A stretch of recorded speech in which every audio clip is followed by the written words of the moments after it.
I'm a PhD candidate in political science, specializing in environmental policy and politics. My advisor is Dr. Julia Lee, and my dissertation, my research looks at the institutionalization of traditional knowledge in disaster risk reduction in Africa. So with my research, I'm really just trying to understand the role that traditional leaders can have in disaster risk reduction in Africa. This is mostly because traditional leaders are often unelected leaders, but then again, they do have these close ties to the communities in which they are heading. And so my theory is that because of these close ties that they have, traditional leaders can be actually influential in disaster risk reduction governance because they have these close ties, again, like I said, and they also have this influence, especially at the local community level. So a lot of the questions I'm really trying to understand are, what role can traditional leaders play in disaster risk reduction? Is there a role for them to play? And then also, how can we leverage on that influence that they have to enhance disaster risk reduction and community resilience in African context?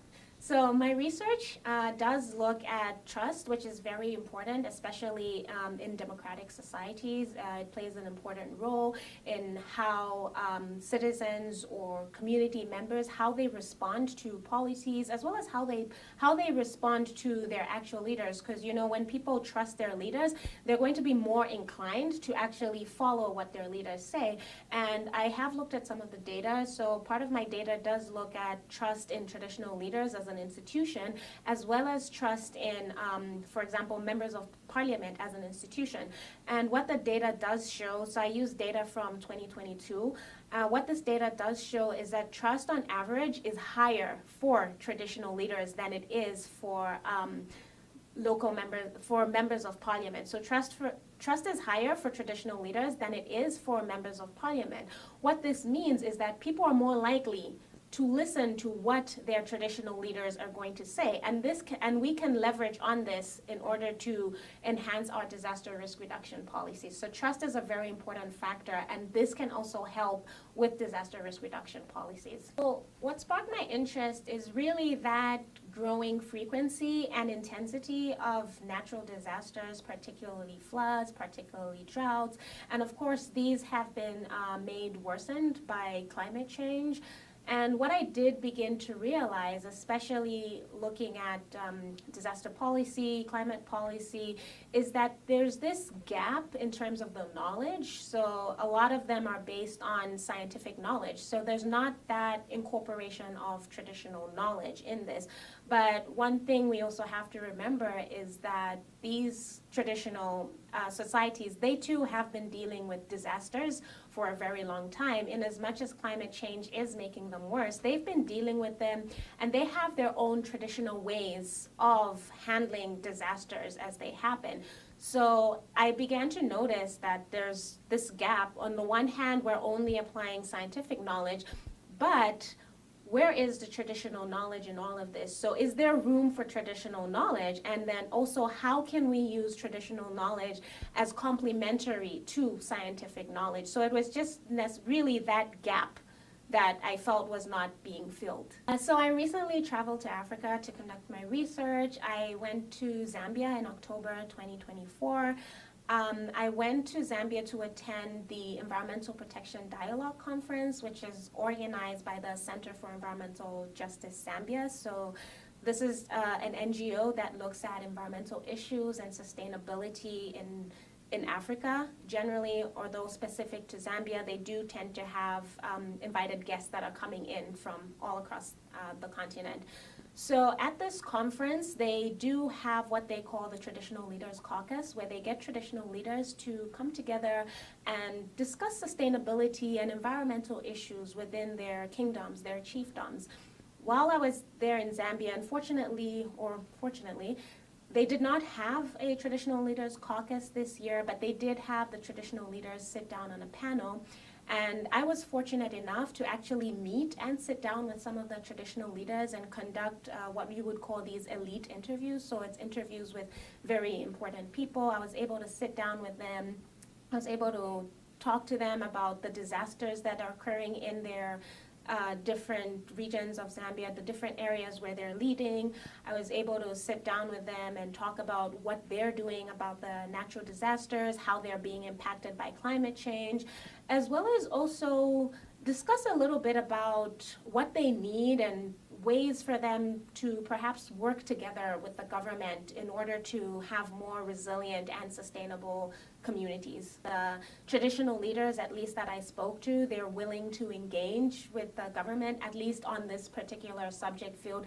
And they do want that engagement. They do want to have that collaboration. It's a question of where and how do we start this collaboration, but at least the willingness is there.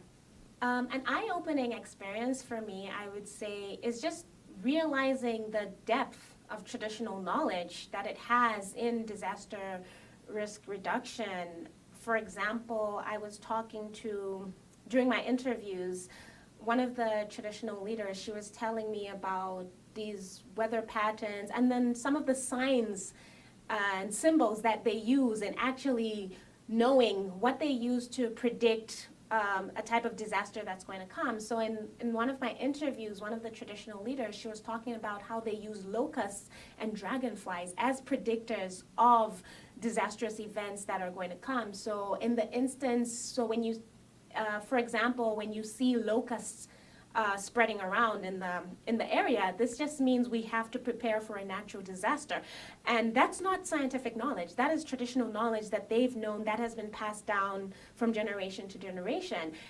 In the case of flooding or rainfall that's going to come, they use dragonflies as a symbol or as a sign to show that we must start to prepare for flooding, you know? So just that depth that traditional knowledge has, it was very eye-opening for me, because as somebody who, I did grow up in the city, so this is not something that I ordinarily would think about. But, you know, when you hear it from a traditional leader and how they're saying, you know, we have this knowledge with us, we have these different signs, we have these different symbols that help us to adequately prepare, but at the same time, that wealth and the depth of knowledge, it's not being incorporated into our disaster risk reduction policies, which I think it should be incorporated, because again, like I said, people trust their traditional leaders. They're likely to listen to what their traditional leaders are saying. So I think just knowing that depth of traditional knowledge, to me, it was very eye-opening.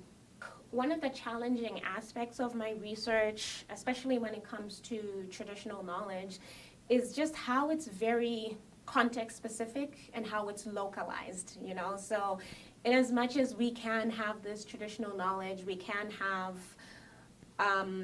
in as much as we can have this traditional knowledge, it's difficult to have it widespread because of how localized it is, you know? In the instance that perhaps in this area, this is the traditional knowledge that they use, but what they use might not be exactly applicable to a different region. It might be applicable to one region, but it's not applicable to another region. So that's like one of the main challenges that I'm finding, is just how it's very context specific and how it's localized. So how to broaden the scale of this traditional knowledge is a little bit challenging. There's no one size fits all when it comes to traditional knowledge, especially in the context of natural disasters. It's very context specific. So I don't exactly have like anywhere where I can pinpoint that this was the moment that I knew this is what I wanted to do or wanted to study, but I will say it's been more of a build-up, really, is kind of how I got to where I am now.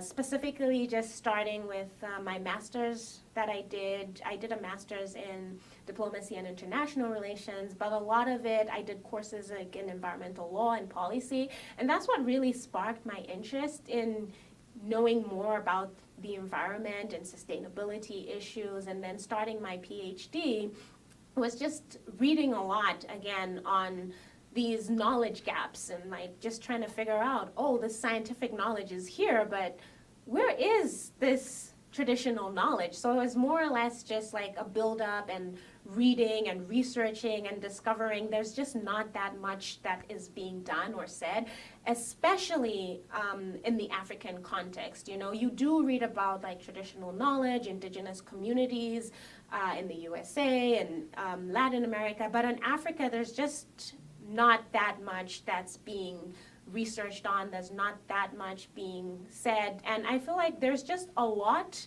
that needs to be made known out there. So for me, that's kind of what led me. It was just more of a build-up leading to where I am. I also do have a background in communications, so another thing that also, I guess, led to this is just really trying to figure out how are we talking about disasters, you know, like what's being said about disasters, how are we talking about disasters, which ties into my local knowledge and the scientific knowledge. You know, like the scientific knowledge is there, but are we communicating it at a level where everybody is going to be able to understand it? So that's also kind of what sparked like, okay, that traditional knowledge, the people in these disaster affected communities, they're able to understand at a certain level. So it's also, how are we going to communicate? It kind of also just led to that spark in, oh, this would be something interesting, and how can I make a difference in this regard? So some general advice that I do have for graduate students is, I'll say it's like personal advice, but more of a self-care advice in the sense of, you know, grad school can be very stressful. Sometimes it can be isolating, you know, so I would advise grad students to just take care of their mental health, their physical health, try to manage stress, you know. Physical health, it doesn't mean you have to necessarily go to the gym or do that, but just take a walk, a mental health walk, you know, just to release that stress, you know, journal, meditate, but it's just taking care of your mental health and well-being generally, because in order to succeed in grad school, you have to be okay to succeed, you know, in grad school, and you know, you cannot pour from an empty cup, because I know sometimes there's a tendency to always put your work first, always put everything to do with the grad school first, but again, like I said, you can't pour from an empty cup. So it's important to just fill your cup before you can start pouring into others.